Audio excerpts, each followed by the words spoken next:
Welcome back to our service. Mandy Hansen had to fight to stay alive. There had been other fights before this one. She had to deal with horrible sexism, family betrayals, and personal losses that almost broke her since she joined Deadliest Catch when she was 18.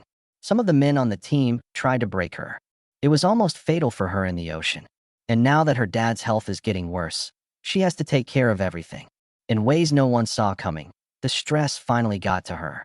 Even though Mandy Hansen was born in 1996, most people didn't know for years that she wasn't really Sig Hansen's daughter.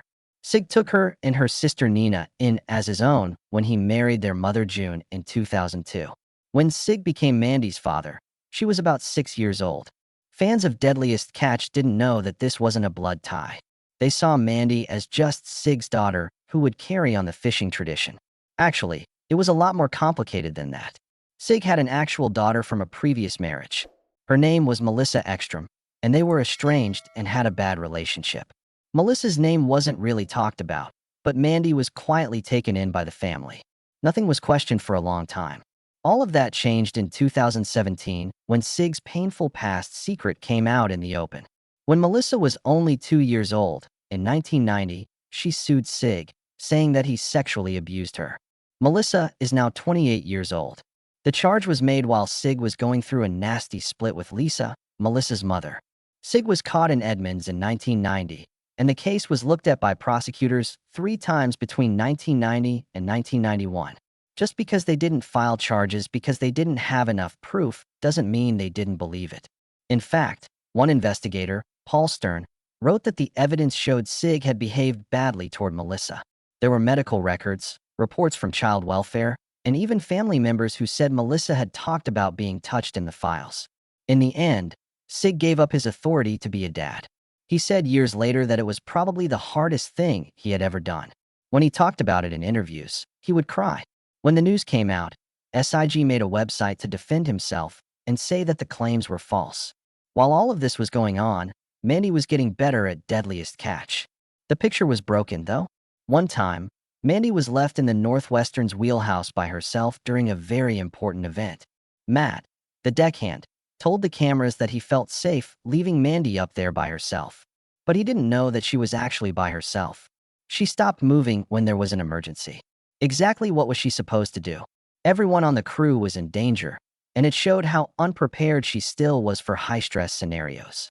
We were woken up. It didn't matter whose daughter she was. Everyone knew she was in trouble. In 2014, when Mandy turned 18, she had already broken a lot of marks. In the winter, she became one of the youngest women to ever fish in the dangerous Bering Sea. The experience was very bad.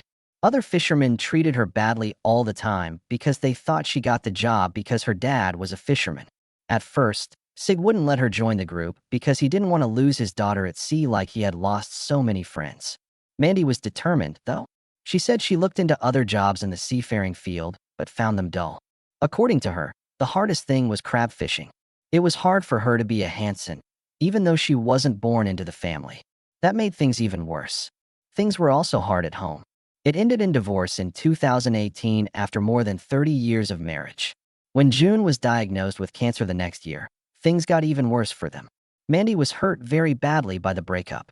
Sig was the person who raised her, and June was her real mother. Ever since she was 6, her lifelong family was now falling apart. At that point, June took care of Mandy's daughter Sailor Marie full-time. Sailor Marie was born on November 10, 2021, at 8:24 p.m., weighing 8 pounds and measuring 21.5 inches. Clark, Mandy's husband, went fishing while June watched their baby. Nina, her sister, who was also adopted, stood back and watched as things changed around them. It wasn't easy for Mandy to make her first showing on Deadliest Catch either. At age 18, she was still learning about everything. Bad weather happened one of the first times she sorted crab pots. There were waves hitting the Northwestern. A close boat almost flipped over. Crew members asked her if she should be out there at all, even though she wasn't at fault. She was fighting on the deck while 40-foot waves crashed around her on the show. Don't think it was just dramatic for TV. Alarms from other boats were being sent over the radio at the same time. It was a test by fire for her. But Mandy worked out hard to get ready for this. She went to Washington State University and then the California Maritime Academy for maritime classes while she was in high school. She took classes in how to navigate, run a boat, and handle emergencies. She wasn't just supposed to learn by doing, Sig advised. He wished she was ready. It was put to the test in 2014 during a rescue near Dutch Harbor. While fishing, they came across a boat that was stuck in thick fog. When it was too dark to see, Mandy took over radio contact with the Coast Guard and helped steer the Northwestern. There were ice sheets all over the place, and one mistake could have sunk the boat. They were successful. Everyone got out alive. Whatever happened changed everything. Sig said that was the first time he really thought of her as a boss. It was 2012, and Mandy tried to leave it all behind. At age 16, she didn't want to go fishing. Instead, she wanted to learn more about art and photos. She was hurting because of the family business. However, was hurt badly in a boat accident that same year and couldn't work. The company as a whole was in danger. Mandy did what she needed to. 1 year later, she got her first job paying $200 a day on the boat. It wasn't her first time, but she didn't have time to wait. Sig later talked about how unstable their income was because the crab season would sometimes end for years at a time. Dandy's life will never be the same after that crisis. She stayed, but nothing could have prepared her for how much she felt in 2017. Then she heard people talking about the claims of sexual abuse against Sig. She was 22 when her heart broke again. Edgar, her uncle, worked closely with her on the show and pleaded guilty in 2018 to assaulting a young girl with sexual intent. Now Mandy had to deal with both the case against her father and the pain of another family scandal. Edgar was taken off the show after season 14, which changed the way the team worked together for good. Mandy found it hard to deal with the fact that the public image of her family didn't meet the real life she was living. At age 19, Mandy got her Coast Guard license, which lets her drive boats that weigh up to 100 tons. For rough seas, she was one of the youngest women to hold that license. Things didn't go well on her first trip by herself as captain. She tried to get through more than 3 feet of ice.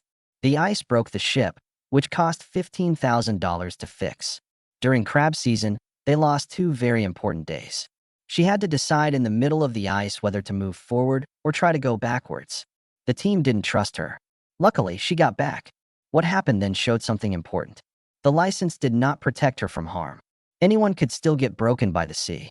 She became the youngest full-time female fisherman on the show when she came back for season 14 in 2018. It was very bad. It was 20 degrees outside, and she worked 36-hour shifts carrying 800-pound pots. So bad was her frostbite that ice crystals formed inside her gloves. She was scared as her dad watched. He later said that he wasn't sure she would make it through. In that month, she lost 15 pounds and had to be hospitalized more than once for being too thirsty. However, she did not give up. In the same season, things between her and Edgar went off the rails. A stack of pots fell on top of her and almost crushed her leg. She was blamed by Edgar in front of the whole crew, saying that women didn't belong on the boat. It got rough for Mandy. He understood that he was stuck in the Stone Age. The fight was shown to 2.5 million people and made a split that will never go away. Sig needed to help. That incident made Edgar leave the show for good. Mandy has been handled differently from the start. Boys on the team cleaned her rotting fish guts for 12 hours straight. Her stomach turned over because of the smell. She was given the worst jobs, like using chemicals that burned her skin to scrub the bilge. She wasn't allowed to go to safety talks.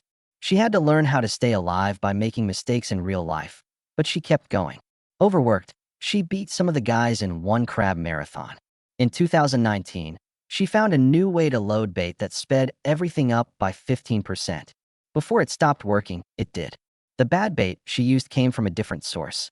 Huge sharks came to the crab pots and followed the boat for days, attacking them. There was even a jump near the deck. These crabs were not sellable. They went down by more than $50,000. Mandy was hurt severely. She was sure she had messed up everything.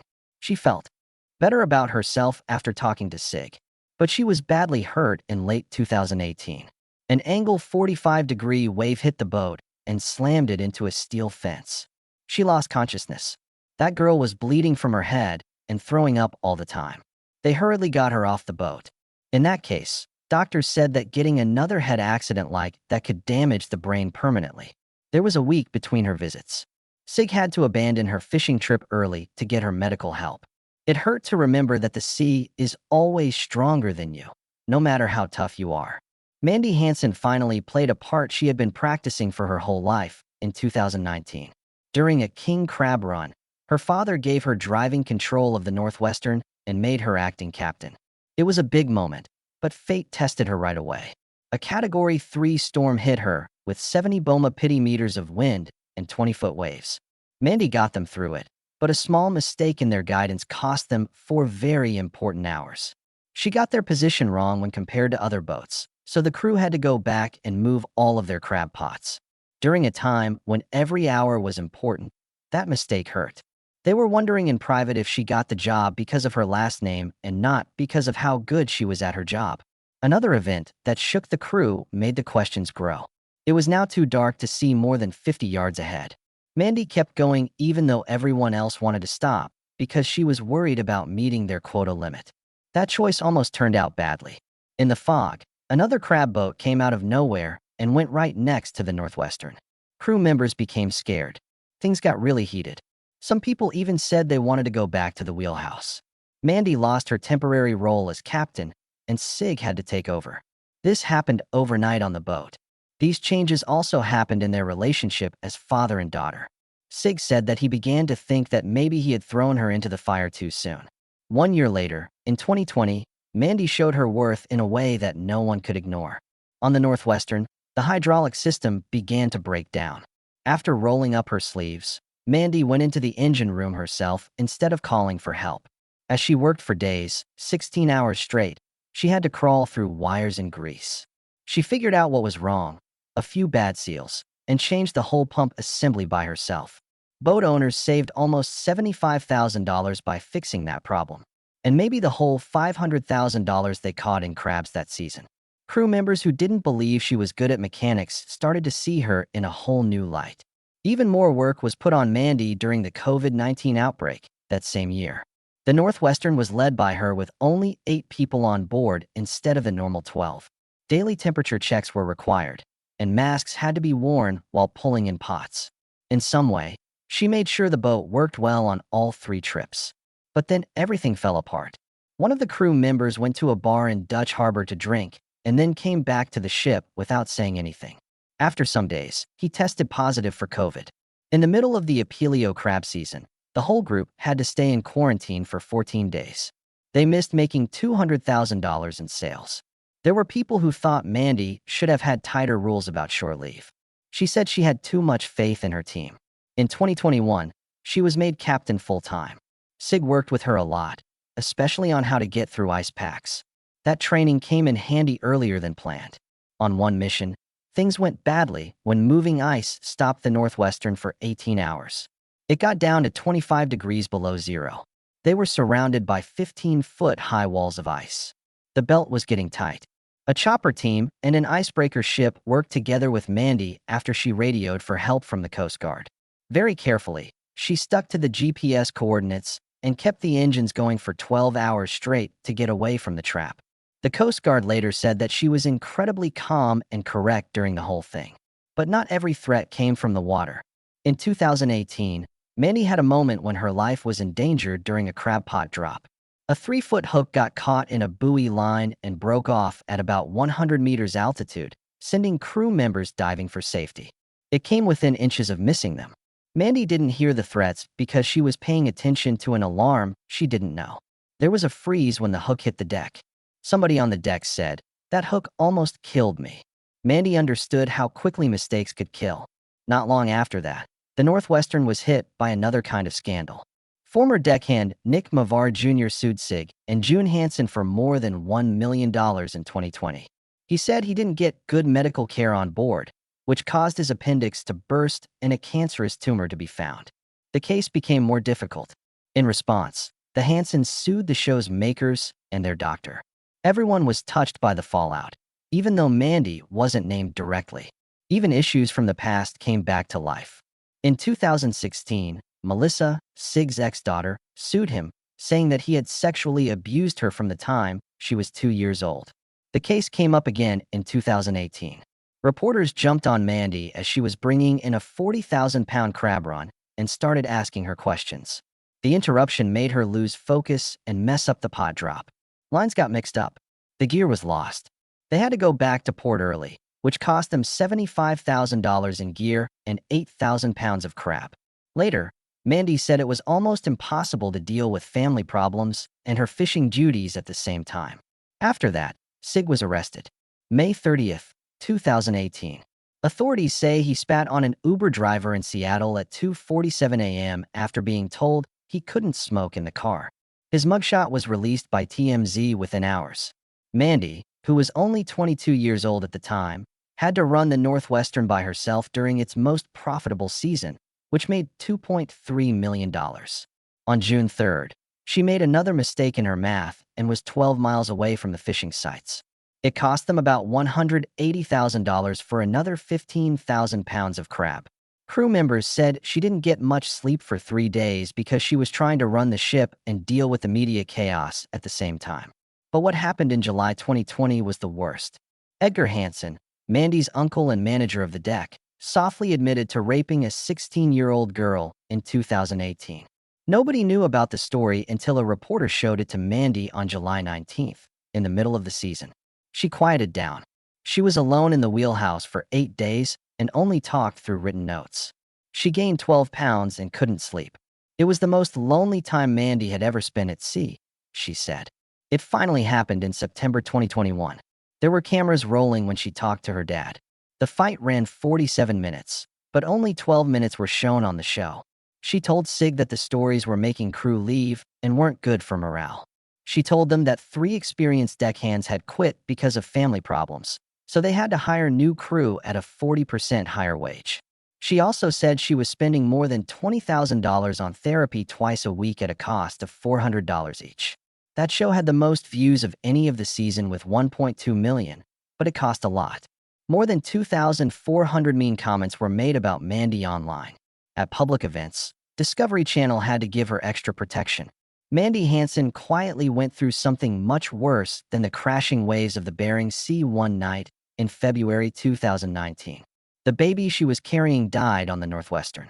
Her team was fighting the weather, but she was having a heartbreak that no one saw.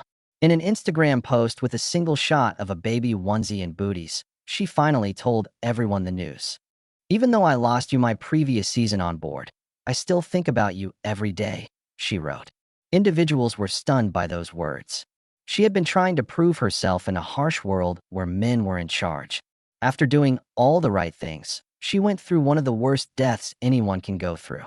However, that wasn't the first time something bad happened to her family. Sig Hansen, her father, had a massive heart attack while shooting in March 2016. People called it the Widowmaker. As he held his chest tight, cameras were rolling. He later told doctors that he felt a pain as sharp as a knife. A very narrow escape was possible for him. Also that night, Mandy had to step up and do her job on deck. They were more than just daughters back then. Even though her father was being flown to Anchorage for emergency care, she kept things under control. In the end, he said that a blood clot almost killed him. Then something else happened in 2018. It was Sig's sinuses. He took medicines and all of a sudden started to swell up while driving through Seattle. He was having a hard time breathing because his throat, hands, and chest were swollen out of control. Behind the wheel, he was gasping for air. Driving 100 miles per hour, they got to the hospital quickly. The nurse tried to save him by giving him an EpiPen, but that caused him to have another heart attack. Now, they told him, he only had 10 minutes. Mandy got caught up in the chaos again, trying to find a balance between her fear, fishing, and her dad's weak health. As a result, Mandy tried to keep it together. In 2021, though, everything she had lifted crushed her. I fell deeply into depression. Something inside her was broken after she lost her baby while working at sea. She stopped fishing for a while, which was hard for her to say because being sensitive could be seen as weak in the fishing business. She chose to heal, though. He took her to therapy. She was stronger, more focused, and more present when she came back. Beyond being a captain, as a person, even her love story started out in chaos. This happened in 2016, and Clark Peterson saved her life. During a strong storm, a crab pot swung free and almost hit her. They threw themselves in front of it. That's when everything altered. Even though Clark was new to the ship, they became close right away. After 1 year, On June 10th, 2017, they got married right in front of the Northwestern. A video camera caught Sig walking Mandy down the aisle and being Clark's best man. People saw the story, but the reigns were still going on. When Clark joined her as co-captain in 2018, she did. Their marriage almost ended because of it. An ugly battle over tactics was caught on camera. The team stood there and did nothing. For a moment, it looked like they might never fish together again. Both of them thought about leaving. To avoid that, they went to therapy. It taught them how to fight without hurting each other. They made it work. After that, the second baby was born. Since the sadness of 2019, this one was full of worry all the time. For doctors, it was a high risk. She had to stay in bed for a whole season. That broke my heart because I had worked so hard to show that I belonged out there. But Sailor Marie Peterson was born on November 10th, 2021, at 8:24 p.m. She stood 21.5 inches tall and weighed 8 pounds. That one moment made all the pain and waiting worth it. Every bit of pain feels worth it. Normal life didn't slow down, though. In 2022, she and Clark were at the top of their game. They helped the Northwestern have a season that broke all kinds of records. Later, Clark got hurt. Terribly. He had to hold off on digging. Mandy found herself doing everything all of a sudden. While running the business from afar and trying to lead the crew through one of the best seasons ever, she was taking care of their baby. Wheelhouse orders were replaced by video calls. The worst thing happened when motherhood and leadership met. For every crab that wasn't caught, thousands of dollars were lost. I felt like I was getting hit in the chest every hour I was away from Sailor. It got even worse the next year. Mandy decided to go back to sea in 2023, so she left Sailor behind for a month. It all got caught on the show. Her pain, her tears, and her guilt. People watched as she read bedtime stories on video calls, sang songs on screens, and used technology to stay in touch. It was real and down to earth. That event moved a lot of people. Others saw a mother trying to keep her family together while fishing in the middle of a storm. This happened in 2024. Mandy did more than just beat it. She prospered. One of the Northwestern's best seasons ever happened that year. Some people had better crab hauls than others. She used new types of pots and worked closely with NOAA's projects for environmental protection. Over $2.6 million was put into 13 bycatch projects, and almost $400,000 was given to Alaska's fleet. Mandy's changes looked great. As a leader, she was careful, smart, and had a lot of respect for the earth. SIG's health kept getting worse, and her guidance became very important again. Although he stepped back and she stepped in, 2025 brought a new kind of storm. It was shocking to see the snow crab fall. About 10 billion crabs are gone, which is a 90% drop. One season after another was canceled. It was due to borealization, which happened when warm water pushed through the land. Evolved species to live outside of safety zones. The Bering Sea would only be able to support those conditions again 8% of the time in the future. Mandy had to go to a public meeting. Some wanted the season to start up again, but environmentalists fought back. Things got really tense. Mandy had to speak up not only for her family, but for a whole generation of fishing families who were in danger of going extinct. That same year, she raised her voice in another dispute. She began to speak up for women in the business. Studies showed that by 2017, only 18% of Alaska's fishing teams were women. Not even 10% of fishermen and 8% of captains in the United States were women. Mandy began at age 18, one of the youngest people who had ever fished in the winter. Now she used her fame to say things that other people were afraid to. She talked about carrying 2 loads, being a mother and a fisherman, and not being seen. She also talked about how women have always been important to the business, even when other people got the credit. In the meantime, Sig's health kept getting worse. He told them he was scared when he was 58. Retiring is a given, he said. Crew tensions rose as Mandy made safety rules tighter. Some people fought back, and others left. But Northwestern could not afford to lose again. It was always in the back of her mind when she made choices. Sig's whole heritage would be on her shoulders if she left for good. She refused to give up. Whenever officials talked about a new policy, Mandy brought log books and numbers with her. She used facts in her testimony. She proved that the heat waves, the falling limits, and the crabs going missing were not just scientific events. They were the difference between life and death for people who lived on the water.